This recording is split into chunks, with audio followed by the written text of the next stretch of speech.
Hello and welcome to the IFS Zooms In.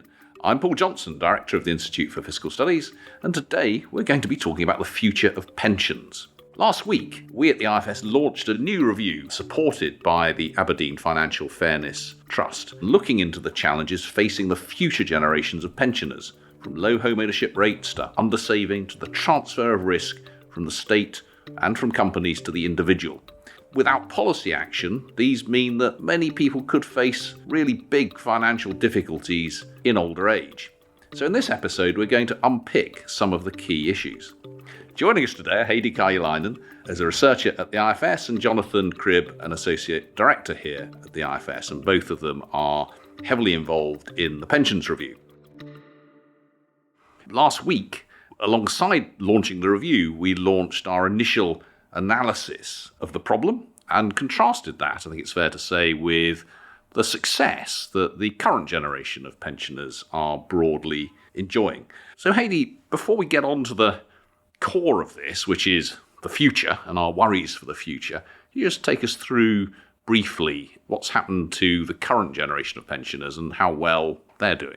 Yeah, so if we're looking at the current generation of pensioners, they're doing very well on average compared to previous generations of pensioners. So back in the 60s, 70s, 80s, we saw really high income poverty rates, for example, among pensioners. So income poverty rates of 30, 35% and above. So when we're looking at current generations of pensioners, income poverty rates, for example, are closer to 18%. So we've seen a big improvement there.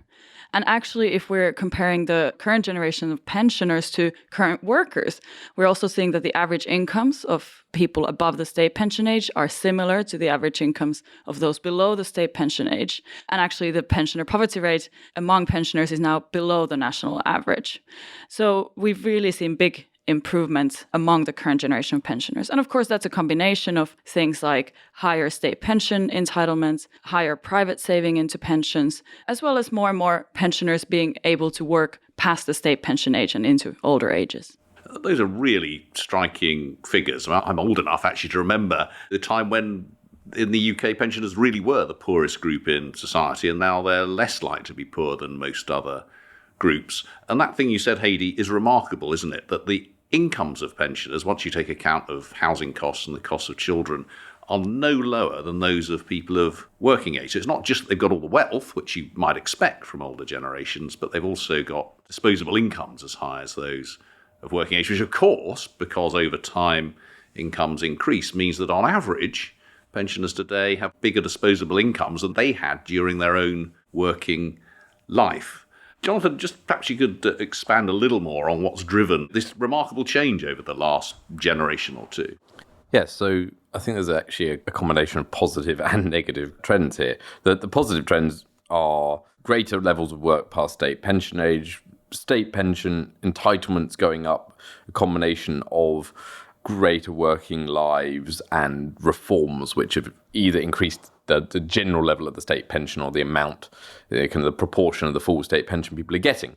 And big thing is the greater accumulation of private pension wealth on top of that, although that does disproportionately, of course, go to the kind of top half of the pensioner income distribution, relatively little to poorer pensioners.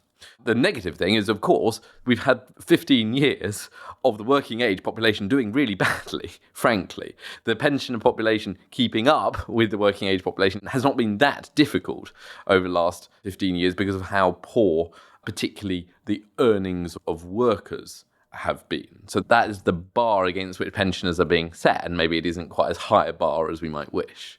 Which takes us nicely on to the issue of future generations, though let me just stress what you said there, Jonathan, that clearly there's a lot of inequality within both the pensioner population and the working age population, and we're obviously to some extent talking about averages here, and there are poor pensioners, and if you are only surviving on the basic state pension, £200 or so a week, that's not a lot to live on, but it's a lot more than someone under pension age who's surviving just on benefits.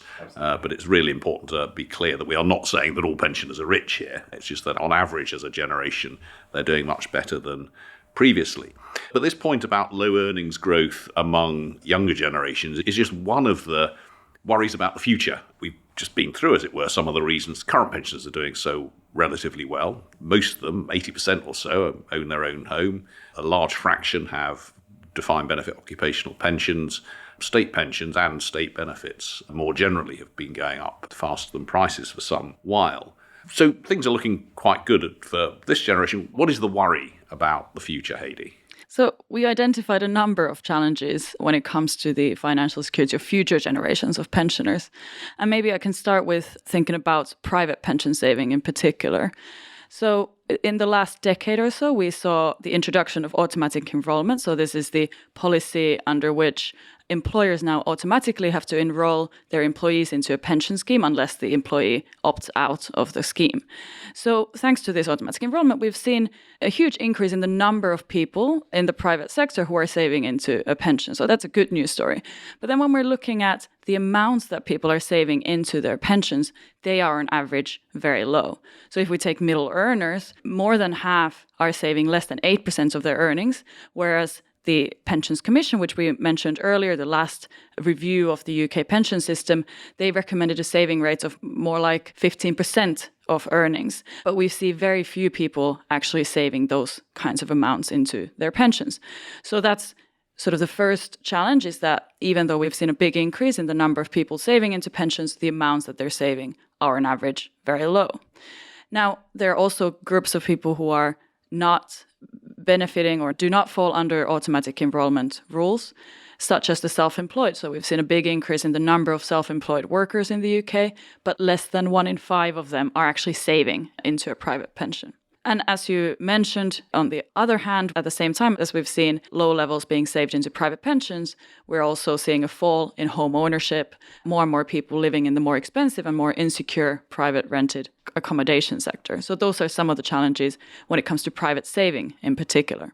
Maybe I can just pick up there to come back to Paul's point, actually, about inequality, because I think that in general, the types of people we are most likely to be concerned about on this metric are middle income people, because the lower income people are going to get a fairly good deal out of the state pension because it's flat rate, pretty much the same for everybody. That provides a better replacement for poorer people than higher earners. And automatic enrollment, while hasn't created people saving at 15%, is going to give a lot of people at least a small amount of private wealth as they approach retirement, which many poorer people would not have had at all.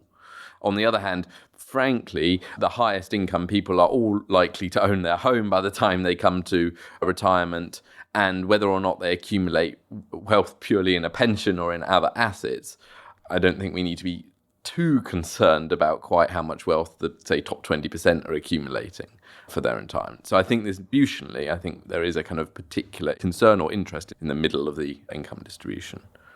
That ought to be worrying politicians. Sure. If there's any group that ought to be worrying them, is Middle England, Middle Scotland and Middle Wales, of course.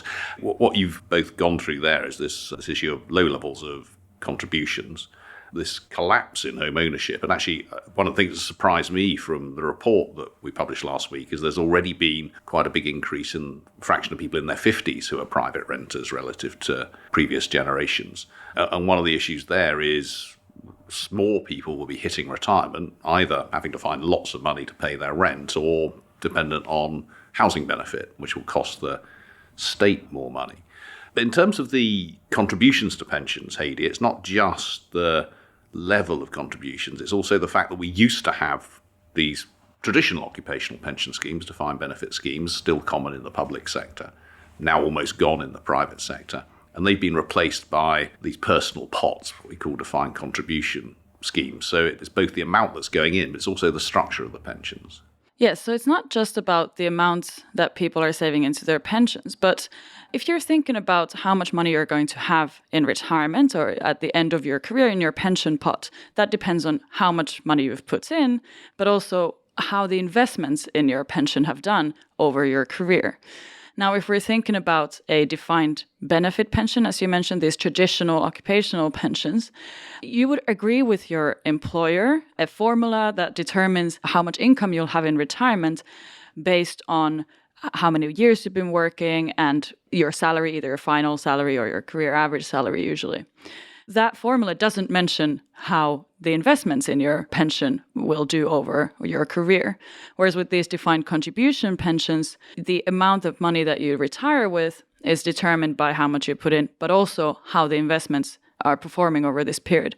So you can see that in the past, if asset returns were lower than what you would have expected at the start of your career, that was all up to the employer then to make up for, because they had guaranteed this level of income that you will get based on the years of work that you do and the salary that you get.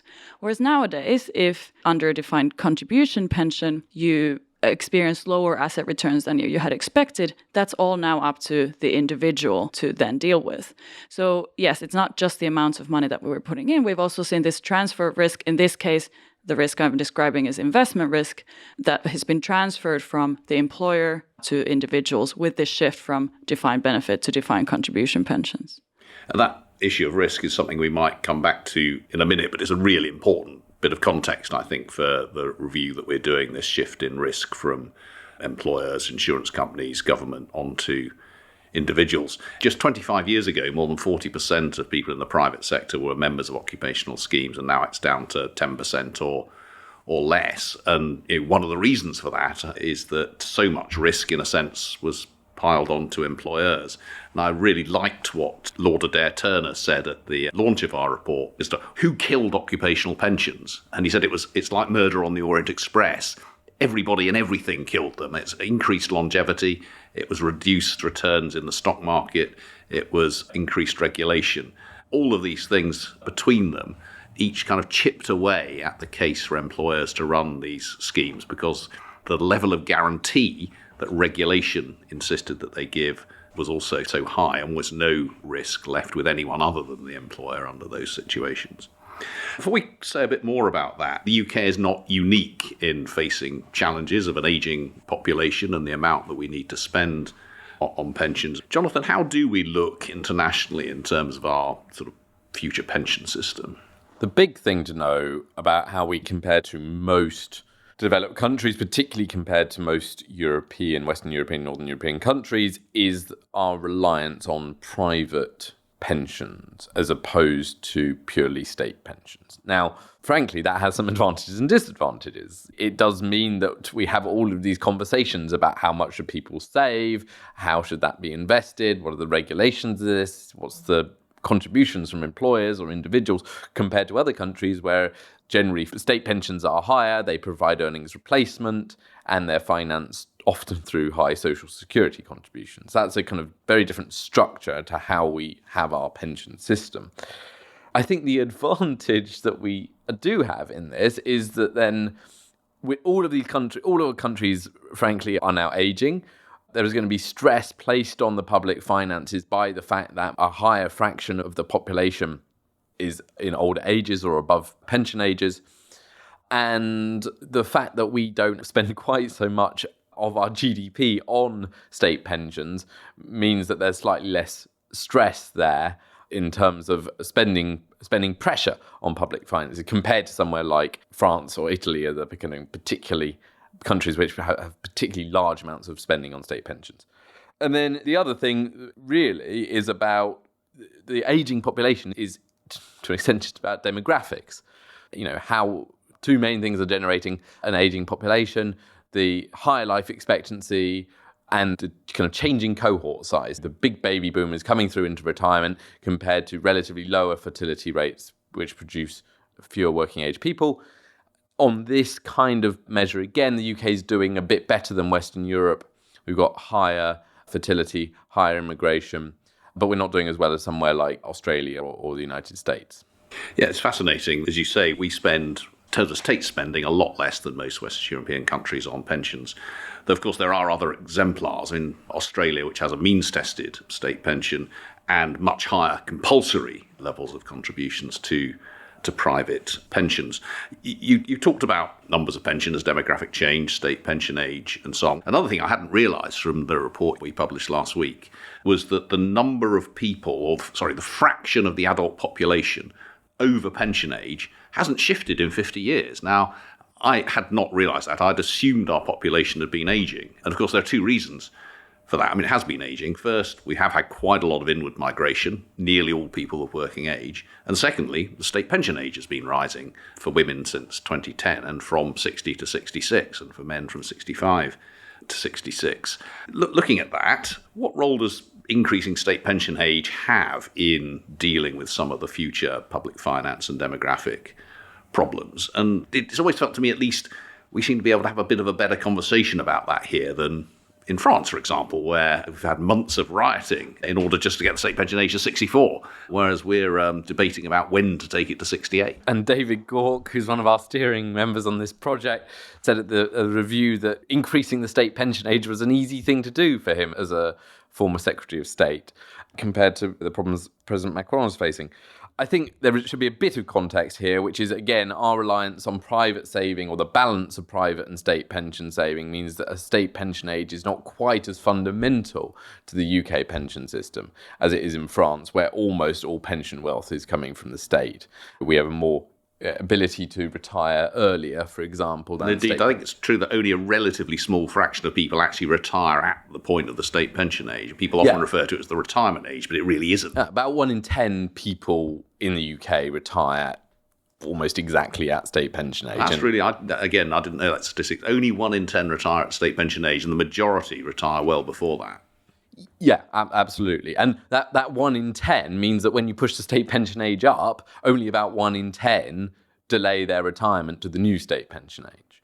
There are some differences there. You say, what role does the higher state pension age have? It is one parameter or element that the government can use to reduce the cost of state pension spending.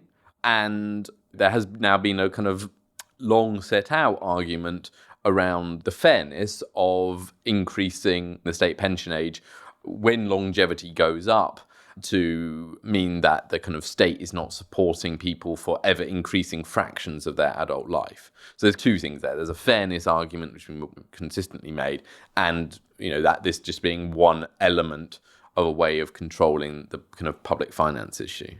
And Heidi, one of the things that's striking about the increasing state pension age is the impact that it has on poverty. We've already discussed that poverty rates among pensioners are really quite low, but one of the groups with the highest poverty rates are those just below state pension age. Yeah, absolutely. So we've done some research looking at the increase of the state pension age from 65 to 66. And actually we found that the income poverty rate among that group of people who were affected by the increase in the state pension age more than doubled. So a really huge increase. And a lot of that has to do with the fact, as we've already discussed, that the state pension is so much more generous than working age benefits for those who are below the state pension age. So that's why we're seeing such a big impact. And also, as Jonathan already mentioned, while some people are pushed into continuing work and delaying their retirement through the increase in the state pension age, we found that was only about 8 in 100 when we looked at this increase from 65 to 66. And I think another thing to really note there is that, of course, delaying retirement is going to be a lot more difficult for people such as those who with caring responsibilities, people in poor health, and people who are involuntarily unemployed. And of course, as we keep on pushing up the state pension age, more and more people are going to be in poor health, and actually people with lower levels of education will have even higher levels of poor health. So these continuing increases in the state pension age is going to make it more and more difficult for more people to continue to work. I think this is one of the things we're going to have to look at as part of our review, which is that in principle, as longevity, as people's lifespan has increased, it makes sense to increase the point at which you start to get a pension. But there is an equity issue here that people with lower education and lower incomes tend to live less long. But also, as you say, quite a substantial fraction of people in their 60s are disabled by official measures or by self-reported measures and find it difficult to work. And of course, the other big change over the last 20 years or so, 25 years, has been this increasing gap between the level of benefits available to pensioners and those available to people under pension age. So if you look back 30 years, 25 years, there was about a 30% bump up in your income if you hit pension age. It's now well over 100%. The minimum amount available for pensioners is at least twice, more than twice, the minimum amount available if you're just under pension age, which is one of the reasons, as you said, you get this big spike up in poverty as you put the pension age up, because you delay the point at which those on the very lowest incomes can get those more generous benefits. And of course, Heidi, one of the challenges going forward, Jonathan's referred to it, is an ageing population, increased demographic change, increased pressure on the public finances. And at least thinking about the pension age is one tool we have to control some of those costs. We have other tools, presumably, around the rate at which we increase pensions and so on. Yeah, so the state pension age increase is one of the levers that the government has when it's trying to determine how much we're spending on pensioner benefits. But another feature of the state pension that we've seen in recent years that's very different from working age benefits is that the state pension every year increases in line with what we call the triple lock. So it increases in line with the highest of prices, average earnings, and 2.5%. And what that means is that while working age benefits are increasing in line with prices, because the state pension is increasing in line with the highest of these three measures, basically the state pension is catching up with both working age benefits, and actually in recent years has also been catching up with kind of average wages. So of course that's another metric that the government needs to consider when they're deciding how generous state pension is going to be. You know, one of the justifications for having this triple lock is that there was somewhat of a desire to make the state pension more generous than it used to be. But of course, this way of increasing the state pension, or the relative generosity of the state pension, is quite arbitrary, because this year we've seen an increase of 10.1%, which was the same as it was for working age benefits. But in other years, these increases might be very different, and might be very different between state pension and working age benefits. The consequence of all of that is, on current projections, we're likely in 50 years or so to be spending, in current day terms, 100 billion or so more on pensions, plus even more in addition on things like health and social care. So the pressure on the public finances in the foreseeable future is really quite substantial. I don't know if either of you wants to come in on that. Just the fact that 100 billion, not many people know what 100 billion pounds means, but that's 4% of national income, already is double the entire defence budget. Very, very well put. It's a lot of money. So we really would have to, and this is one of the issues I think that politicians are not keen to talk about. It's very hard, and we've said this in different contexts, it's very hard to see a future in which we're not paying significantly more tax just to keep the welfare state as it is, in terms of particularly pensions and social care and health, unless we're willing to do something really quite different, have a much higher state pension age, or have much higher levels of private provision of health, or find some other part of state spending that we're not going to provide. I want to go back to something we mentioned earlier as the final part of our conversation, which is this issue of risk, which I think, for me, is probably the fundamental issue here about the design of a pension system. As we discussed, it used to be the case that through occupational schemes, employers held a lot of risk. There used to be a state pension where there was an earnings-related element to that. We no longer have compulsory annuitization. Now, what does that mean? It means people with their defined contribution schemes effectively hold the risk of their own lifespan. Heidi, how do you think, as a review, we're going to deal with this issue of risk, where we know at the moment it's the individual holding so much of that? Yeah, so that really is one of the key issues, is that because there's so much risk on the individual, there's a lot more responsibility on the individual in making sure that they have an adequate standard of living in retirement. And at the moment, I think there's a bit of maybe a misconception that, for example, the default rates that the government sets under automatic enrollment, the government says that the minimum that employers and employees have to put in to a private pension under automatic enrollment is 8% of qualifying earnings or pensionable pay. And for a lot of people, they think that, okay, the government tells me that the minimum is 8%, so that must be enough. So basically, we have this issue where if people are just following the kind of defaults, they're not necessarily making the best decisions or the right decisions. So I think we need to make sure that the defaults are set in a way which ensures that people will have a standard of living in retirement that they might expect. Jonathan, just on the last bit, I just want to mention is annuitization and the risk of how long you're going to live. There's lots of striking stuff in this report. I would recommend that listeners go to our website and look at this. But another thing that's stuck in my mind is that if you're a 66-year-old man, you've got a 1 in 4 chance of living into your 90s, which is the good news, but you've got a 1 in 4 chance of not making it anywhere near 80, which is the bad news. But you've got a pot of money and you need to decide how to make that last, either for what might just be a few years or might be 25 years or more. How are people supposed to deal with that? Where do we go with that level of risk and uncertainty? Okay, not an easy question. Okay, so people don't know when they're going to die. They might have some sense, depending on their health, or when their parents died, or things like that. But you're right, there's a lot of uncertainty there. One way of dealing with that is to buy an annuity. People don't have to buy an annuity anymore, and indeed, they are not going out and doing so. Whether because they don't look like good value for money, or there's understanding problems, or things like that. I do think that it's really rather strange that we now have a system which, because of difficulties about making decisions about how much to save, we have automatic enrolment, we default people in, we use inertia, we being the pension system, use inertia to get people saving more.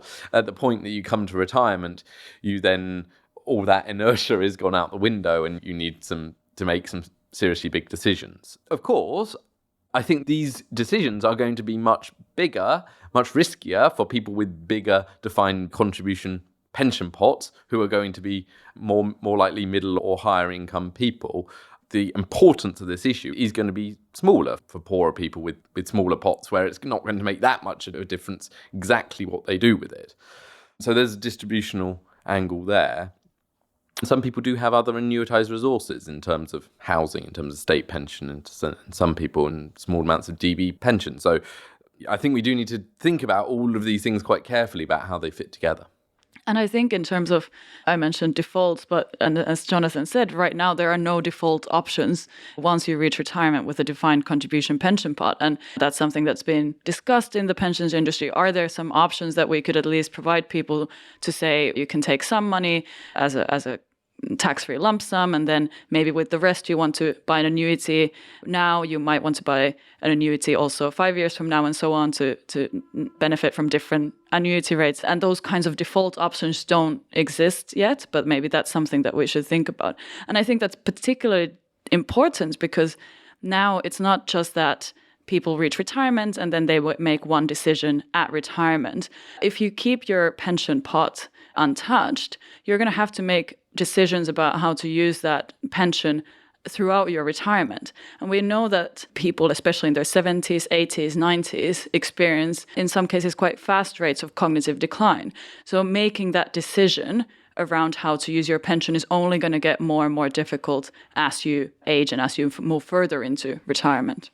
Absolutely. And the difficulties here, I think, in terms of managing your income through retirement are going to be one of the big issues for public policy over the next decades. It's not a huge issue at the moment because not many people, as you say, have significant pots in these defined contribution pensions. But over just the next decade, actually, I think that's going to change quite significantly. And to reiterate Jonathan's point about these not looking like good value, £100,000 pot will buy you about £4,000 a year, I think, in terms of an annuity which goes up in line with inflation. £100,000 sounds like an awful lot. £4,000 really doesn't. So you can see why people are not that keen on buying these things. There has been underlying worries about the kind of challenges from pension freedoms, non-compulsory annuitization, but those low annuity rates are one reason why lots of people welcome these and the opportunity to spend money in a different way. And it's one reason why the change was made. I think one of the things we will need to look at is whether, again, there is some more scope for risk sharing and annuitization, so the state takes the risk that you'll live beyond 85 or 90,